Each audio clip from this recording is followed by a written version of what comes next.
ओम।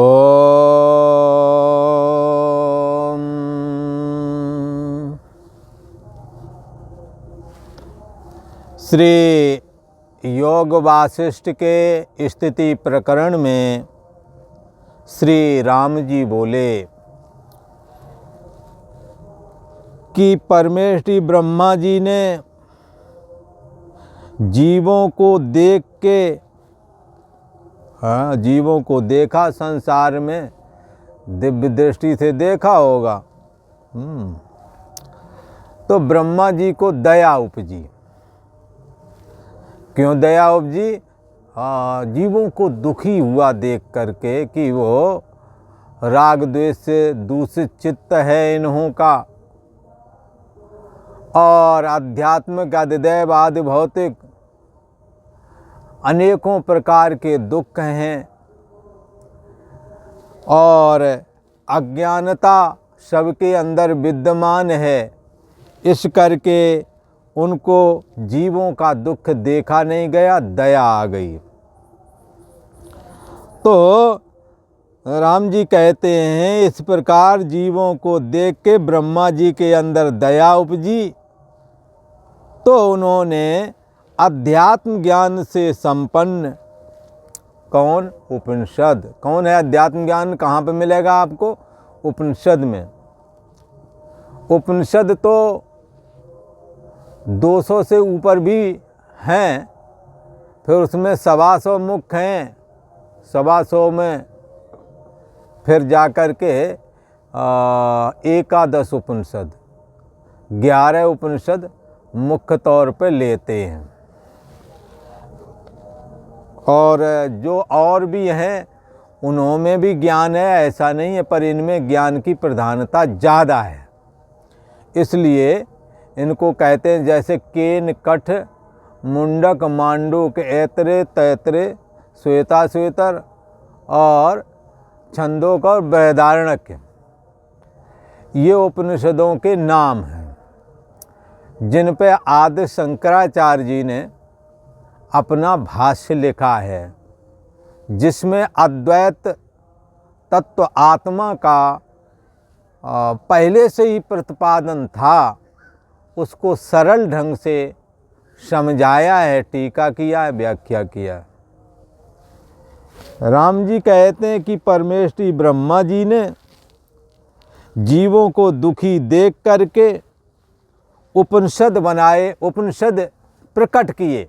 वेद अनादि है, ईश्वर की वाणी है, इसलिए वेद बनाए नहीं, वेद प्रकट किए। और वेदांत भाग भी प्रकट किया, वेद उपनिषद और वेदांत प्रकट किए, और बड़े अर्थ संयुक्त नाना प्रकार के शास्त्रों की भी रचना कर दी। फिर तो जीवों की मुक्ति के निमित्त ब्रह्मा जी ने क्या किया है?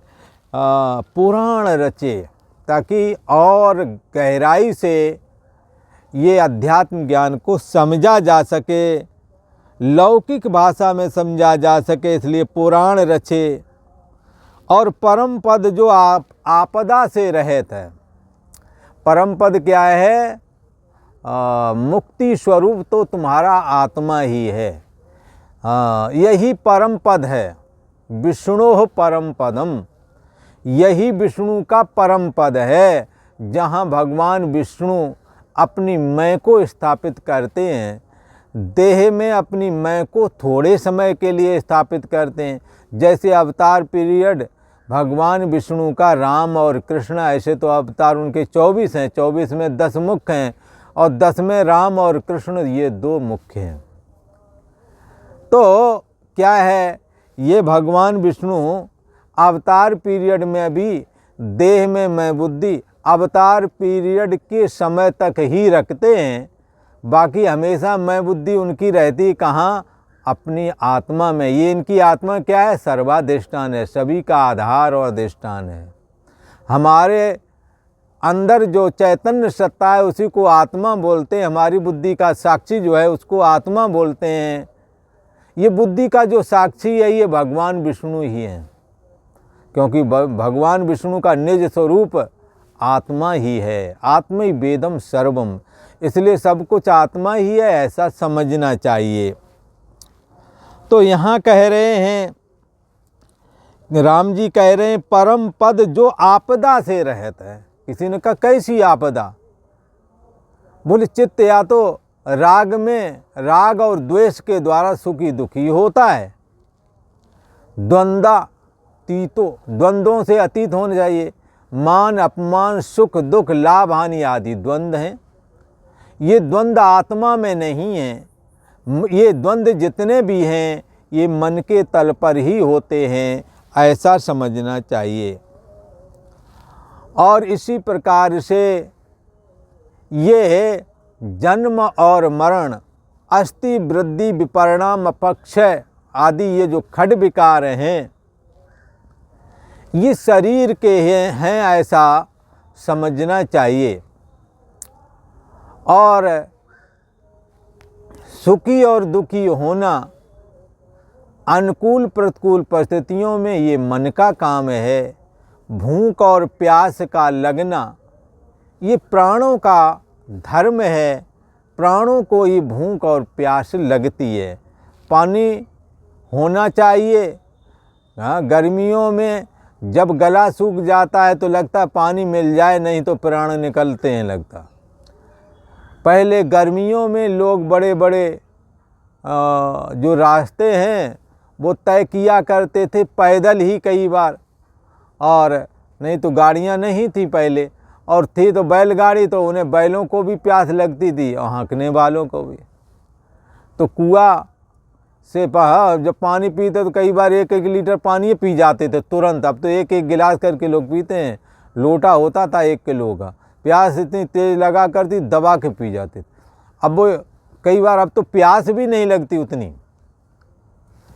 तो क्या है ये जो वेद उपनिषद वेदांत प्रकट किए, किसके लिए किए हैं? संसार से तरने के लिए। राग द्वेष से दूषित चित्त है, और उससे क्या होता है? ये सुखी दुखी होता है अनुकूल प्रतिकूल परिस्थितियों में। फिर जन्म मरण आदि के चक्र से जुड़ा हुआ है। जन्म मरण, सुख दुख, लाभ हानि, कर्ता भोक्तापना, भूख प्यास, ये आत्मा में नहीं है। भूख प्यास प्राणों में है। और मैंने किया मैं भोगूंगा, ये बुद्धि में होता है। और बुद्धि का होना ही मैं हूँ लगता है। और बुद्धि जब सुषुप्ति में लीन हो जाती है तो मैं हूँ लगना भी बंद हो जाता है। लेकिन मैं हूँ लगना ये भी जानने में आता है। अभी मैं हूँ ऐसा लग रहा है कि नहीं लग? सुषुप्ति में मैंने कुछ ना जाना, तो मैं हूँ ने कुछ नहीं जाना, ये आपको हाँ जरूर ज्ञात हुआ है। इसीलिए तो आप कहते हैं सुख से सोया कुछ ना जाना। तो जो इन दोनों को जानता है सा आत्मा सा विज्ञेया, यही आत्मा है, यही जानने योग्य है। इसको जानने के लिए ब्रह्मा जी ने उपनिषद और वेदांत प्रकट किए। बड़े अर्थ संयुक्त नाना प्रकार के शास्त्रों की रचना की। फिर जीवों की मुक्ति के निमित्त पुराण भी रचे। और परम पद जो आत्मा है ये आपदा से रहित है, उसमें ब्रह्मा जी स्थित हो गए।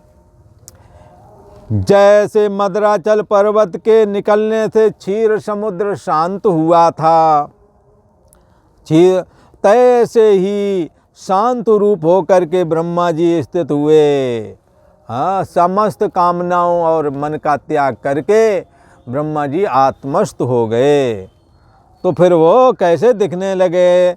जैसे क्षीर समुद्र से मद्राचल पर्वत निकाल देने पर क्षीर समुद्र शांत हो गया था, वरना मथानी जब चल रही थी बड़ी बड़ी तरंगें उठ रही थी समुद्र में। ये समुद्र कैसा था? विक्षोभ रूप था। पर अब जब मद्राचल निकल गया तो शांत हो गया। ऐसे ही मन के रहने पर ये सांसारिक तरंगें अंदर उठती ही रहती हैं, परंतु जब मन शांत हो जाता है तो ये तरंगें शांत होने से शुद्ध आत्म तत्व ही रह जाता है। उसी के लिए कहा कि ब्रह्मा जी शांत रूप होकर के स्थित हुए।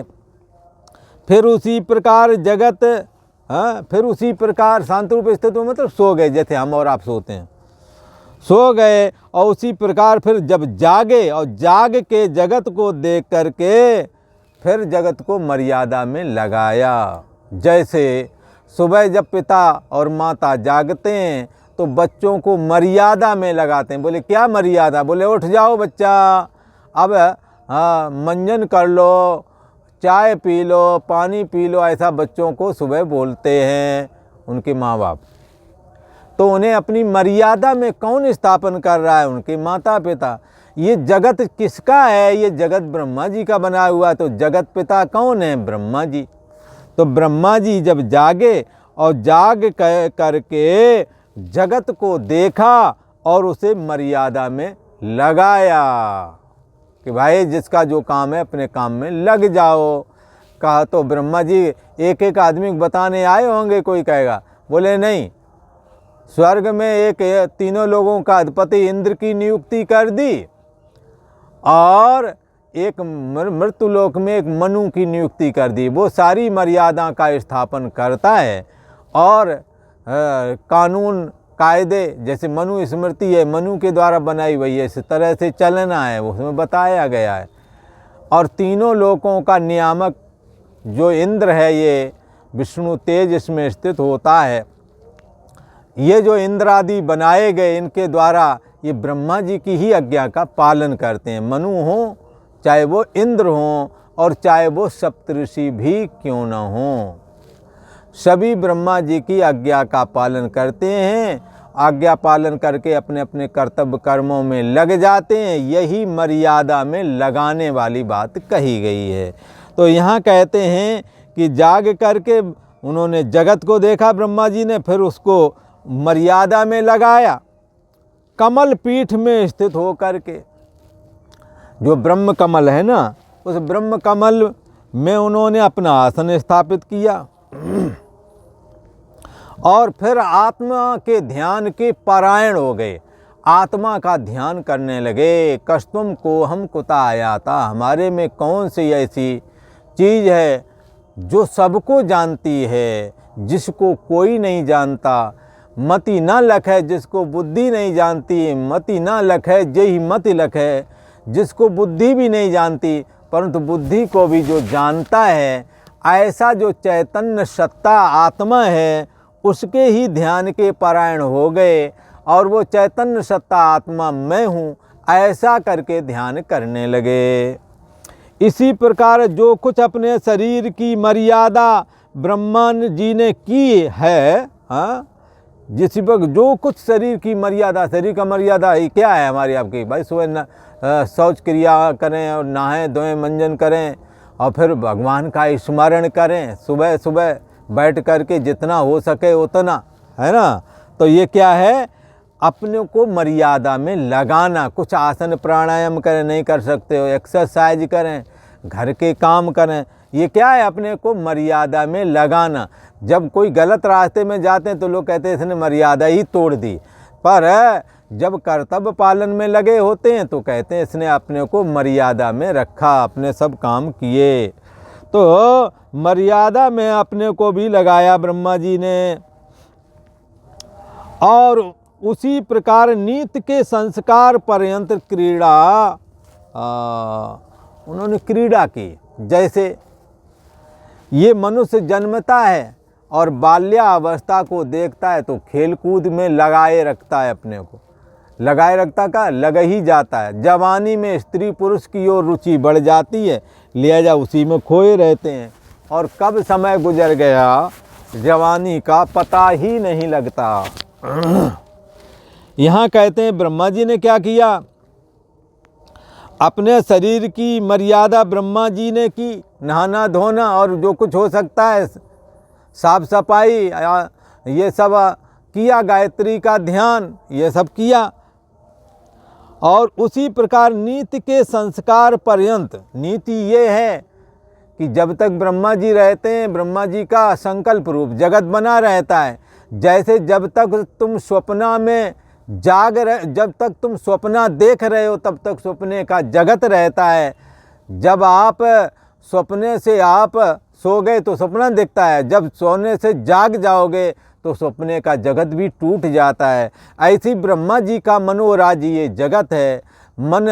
मनोराज्य के द्वारा ये जगत की रचना करके फिर मनोराज्य को समेट लेना, यही ब्रह्मा जी का सो जाना है और महाप्रलय में संपूर्ण जगत को नष्ट कर देना महाप्रलय कहलाता है। इस प्रकार ब्रह्मा जी ने अपने शरीर की मर्यादा की और नीत के संस्कार पर्यंत, भाई एक कल पर्यंत दिन में जब तक रहेंगे सृष्टि संरचना करेंगे और फिर बाद में एक कल्प तक प्रलय बनी रहेगी। जितने दिन का ब्रह्मा जी का दिन होता है उतना ही समय की रात्रि है। इसी प्रकार जब ब्रह्मा जी का प्रलय जितने समय तक जगत रहता है उतने समय तक प्रलय बना रहता है। इसके बाद ब्रह्मा जी जागते हैं, यथा पूर्व मकल्पयत, जैसे पूर्व में जगत की रचना की थी वैसे पुनः जगत की संरचना करते हैं और कुलाल के चक्रवत नीत के अनुसार विचरते हैं। जैसे कुम्हार का चक्र वो घुमा देता है तो यहाँ से घुमाओ लौट के फिर यहीं आ जाएगा, ऐसे ये सृष्टि चक्र चलता रहता है और महाप्रलय आ जाती है। महाप्रलय में फिर ब्रह्मा जी सो जाते हैं, फिर जल में पृथ्वी हो जाती है और फिर जागते हैं, फिर पृथ्वी आदि का संकल्प करते हैं, फिर जगत की संरचना हो जाती है। तो इस प्रकार कुम्हार के चक्र के जैसी उनकी स्थिति होती है और कुम्हार के चक्र के समान नीत के अनुसार वो विचरते रहते हैं, अर्थात सृष्टि संरचना करते रहते हैं। जैसे ताड़ना और वासना से रहित चक्र फिरता है तैसे ही जन्म मरण से रहित हैं ब्रह्मा जी। ब्रह्मा जी में न जन्म है न मरण है, क्योंकि उनकी अहम बुद्धि शुद्ध चैतन्य सत्ता आत्मा में ही स्थित है। उनको शरीर के रखने में कोई लाभ नहीं और शरीर के त्यागने पर, शरीर के रखने में क्या लाभ और त्यागने में क्या नुकसान है। शरीर के रखने और त्यागने की भी उनको इच्छा नहीं है। ब्रह्मा जी इच्छा रहित हैं और ना कुछ जगत की स्थिति, ये जो जगत है बोले इसकी भी स्थिति नहीं। ये भी जैसे सपने का जगत है वैसे जब तक मन खड़ा तब तक ये भी दिखता है। ना कुछ जगत की स्थिति और ना अनस्थिति में इच्छा है। जगत ब्रह्मा जी को क्या है, ना तो अपने शरीर में रहने ना रहने कोई इच्छा नहीं। इसी प्रकार जगत रचना हो जाए तो ठीक, ना हो जाए तो ठीक, वो सम रहते हैं। वह किसी पदार्थ के ग्रहण और त्याग की भावना में आसक्त नहीं होते ब्रह्मा जी महाराज। न किसी के ग्रहण की इच्छा है न त्याग की इच्छा है, और ग्रहण त्याग करें भी तो उसमें आसक्ति नहीं है, निरासक्त होकर के करते हैं। इसमें कैसे करते हैं तो कहते हैं सब में समबुद्धि, बुद्धि के द्वारा सब में समरूप परमात्मा को देखना, उसी में अपनी स्थिति बनाना, समबुद्धि। सब में समबुद्धि परिपूर्ण समुद्रवत स्थित हैं। ये चैतन्य सत्ता आत्मा समुद्र जैसे लहरों में हर जगह समुद्र का पानी विद्यमान है, ऐसे ही ये चैतन्य सत्तात्मक परम ब्रह्म श्री परमेश्वरी ब्रह्मा जी आत्मस्वरूप से सब में विद्यमान हैं। कभी सब संकल्प से रहित शांत रूप हो जाते हैं, कभी संपूर्ण संकल्पों का त्याग करके समाधि में स्थित हो जाते हैं, शांत रूप हो जाते हैं, और कभी अपनी इच्छा से जगत की रचना करते हैं, परंतु उनको जगत के रचने में कुछ भेद नहीं। सर्व पदार्थों की अवस्था में वो कैसे हैं, तुलना है, मतलब बराबर रखते हैं। सर्व पदार्थों की अवस्था में तुलना है। हे राम जी, मैंने तुमसे ये ब्रह्मा जी की कैसी स्थिति होती है इसको बतलाया। ये परम दशा है जो कि श्री ब्रह्मा जी को सहज में ही प्राप्त है, और भी किसी देवता को इस प्रकार का ज्ञान उपजे तो उसको भी समता जानिए, वो भी सम हो गया, ऐसा समझना चाहिए। और आज इतना ही। ओ